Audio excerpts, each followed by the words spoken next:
திறப்பிலே 5 நிமிடங்கள்.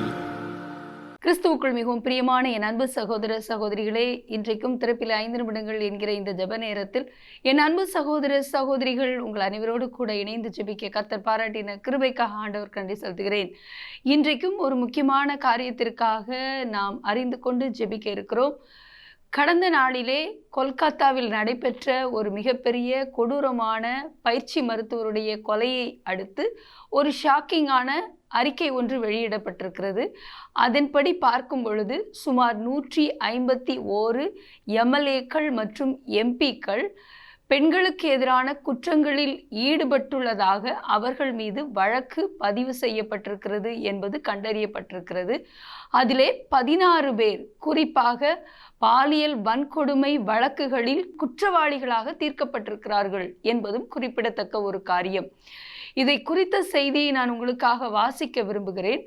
2019ஆம் ஆண்டு மற்றும் 2024ஆம் ஆண்டு இதற்கு இடைப்பட்ட வேளையிலே தேர்தலுக்காக சமர்ப்பிக்கப்படுகிற, அதாவது தேர்தல் ஆணையத்திடம் சமர்ப்பிக்கப்படுகிற தேர்தல் பிரமாண பத்திரம் ஒவ்வொரு எம்எல்ஏக்களும் எம்பிக்களும் தங்களுடைய மனுவை சமர்ப்பிக்கும் பொழுது, அவர்கள் தேர்தலிலே தங்களுடைய போட்டியிடுகிற அந்த மனுவை சமர்ப்பிக்கும் பொழுது அவர்களை குறித்த அத்தனை காரியங்களும் அங்கே சமர்ப்பிக்கப்படுவது ஒரு முக்கியமான காரியம். அவருடைய சொத்துக்கள், அவர்களிடத்தில் இருக்கிற வாகனங்கள் உட்பட அத்தனையும் தேர்தல் ஆணையத்திடம் சமர்ப்பிக்கப்படுகிறது.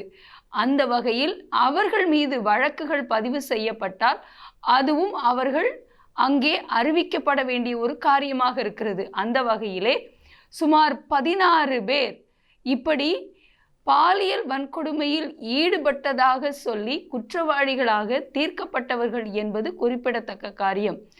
மட்டுமல்ல, இந்த 2019 முதல் அந்த 2024ஆம் ஆண்டு இடைவெளியிலே 2024ஆம் ஆண்டிலே தேர்தலிலே போட்டியிடுவதற்கு முன்பதாக அவர்கள் சமர்ப்பித்த அந்த தேர்தல் பிரமாண பத்திரங்களிலே சுமார் 4809 பத்திரங்களில் 4693 பத்திரங்கள் ஆய்வு செய்யப்பட்ட பொழுது அதிலே 16 எம்பிக்கள் மற்றும் 135 எம்எல்ஏக்கள் இப்படிப்பட்ட பெண்களுக்கு எதிரான குற்றங்களில் ஈடுபட்டுள்ளதாக அதன் மூலமாக அடையாளம் காணப்பட்டிருக்கிறது. இது இந்தியன் எக்ஸ்பிரஸ் பத்திரிகையில் வெளியாகி இருக்கிறது. அதிகாரப்பூர்வமான ஒரு தகவலாக வெளியிடப்பட்டிருக்கிறது. என் அன்பு தேவனுடைய பிள்ளைகளை, இன்றைக்கு அரசாங்கத்தில் அல்லது ஆட்சியாளராக இருக்கிற பட்சத்திலே அதிகாரத்தில் இருக்கிறவர்கள் மக்களுக்கு பாதுகாப்பை கொடுத்து நல்ல ஒரு ஆலோசனை கொடுத்து வழங்க வேண்டியவர்கள் இப்படிப்பட்ட குற்றங்களில் ஈடுபடுவது என்பது எவ்வளவு ஒரு வேதனையான காரியம்.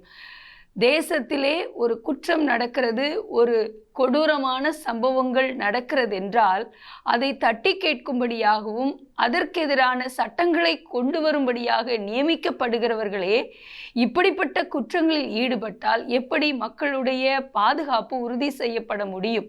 இது ஒரு கேள்விக்குறியான காரியம். ஆகவே என் அன்பு தேவனுடைய பிள்ளைகளே, ஆட்சியாளர்கள் தேவனுக்கு பயந்தவர்களாக, உண்மை உள்ளவர்களாக, இந்த மாதிரி தவறுகளிலே ஈடுபடாதவர்களாக காணப்பட வேண்டும் என்பது மிகவும் மிகவும் முக்கியமான ஒரு காரியம்.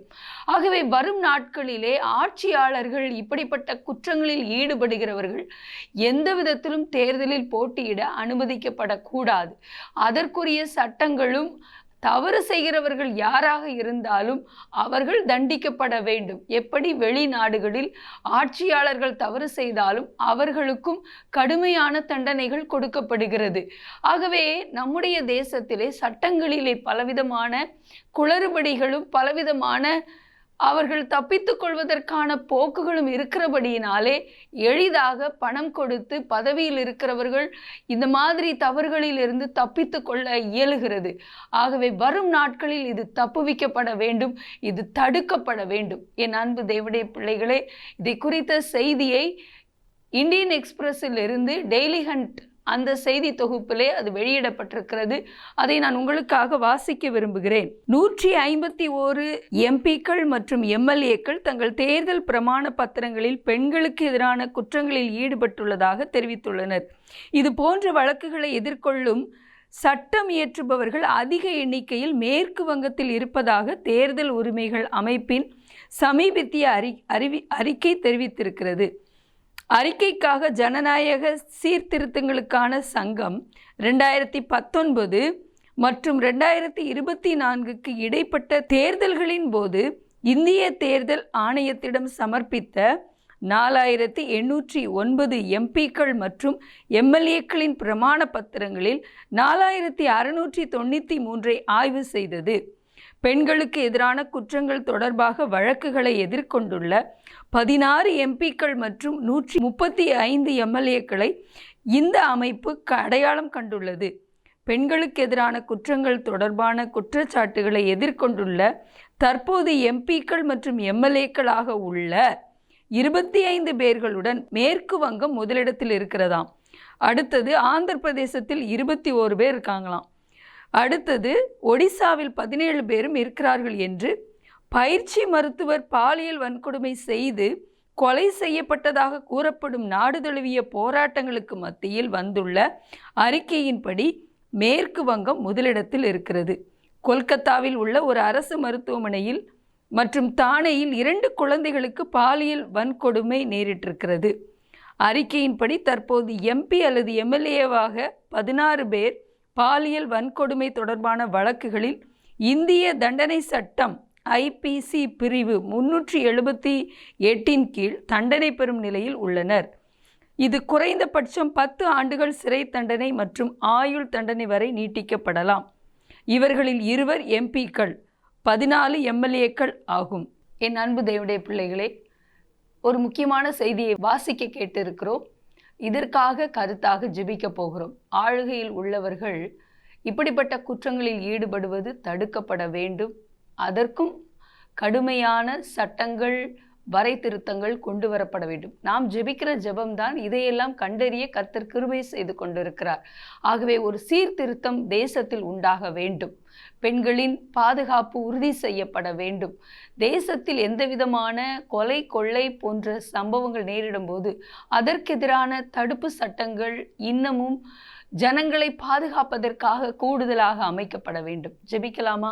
எங்கள் அன்பின் பரலோக பிதாவே, ஆசீர்வதிக்கப்பட்ட இந்த நாளின் காலை வேளைக்காக நன்றியோடு துதிக்கிறோம், ஸ்தோத்திரிக்கிறோம். ஆண்டவரே, இந்த நாளில் நாங்கள் வாசித்த செய்தி ஒவ்வொன்றும் எங்களுடைய இருதயத்தின் ஆழத்தை வேதனைப்படுத்துகிற ஒரு காரியமாகவும், வரும் நாட்களில் எங்கள் தேசத்தில் இது கட்டாயமாக சீர் செய்யப்பட வேண்டும், சரி செய்யப்பட வேண்டும். அப்பா, ஆளுகையில் இருக்கிற தலைவர்களை நம்பிதான் இன்றைக்கு ஜனங்கள் வாழ்ந்து கொண்டு இருக்கிறார்கள். அவர்களே தவறு செய்தால் வேலியே பயிரை மேய்வது போல இருக்கும் அல்லவா ஆண்டவரே.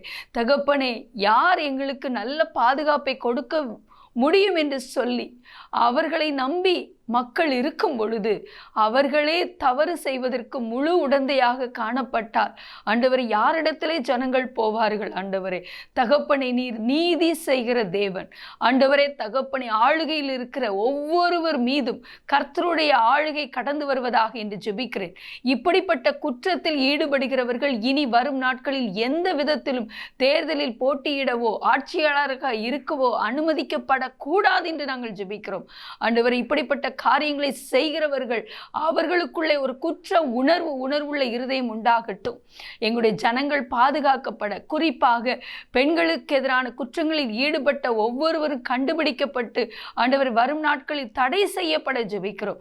தொடர்ந்து ஆண்டவரே தகப்பனே, ஆட்சியாளர்கள் ஆண்டவர் இப்படிப்பட்ட குற்றங்களில் ஈடுபடாமல் இருக்க அதிகப்படியான கடுமையான சட்டங்கள் கொண்டு வரப்பட ஆண்டவரே நாங்கள் ஜெபிக்கிறோம். எங்களோட ஜெபத்தில் இணைந்திருக்கிற அன்பு சகோதர ஒவ்வொருவரையும் தனிப்பட்ட வாழ்க்கையில் குடும்பத்தில் ஆசீர்வதித்து மேன்மைப்படுத்துங்க. இயேசுவின் நாமத்தில் பிதாவே, ஆமேன். தொடர்ந்து ஜெபியுங்கள். கர்த்தர் தாமே உங்களை ஆசீர்வதிப்பாராக. ஆமேன்.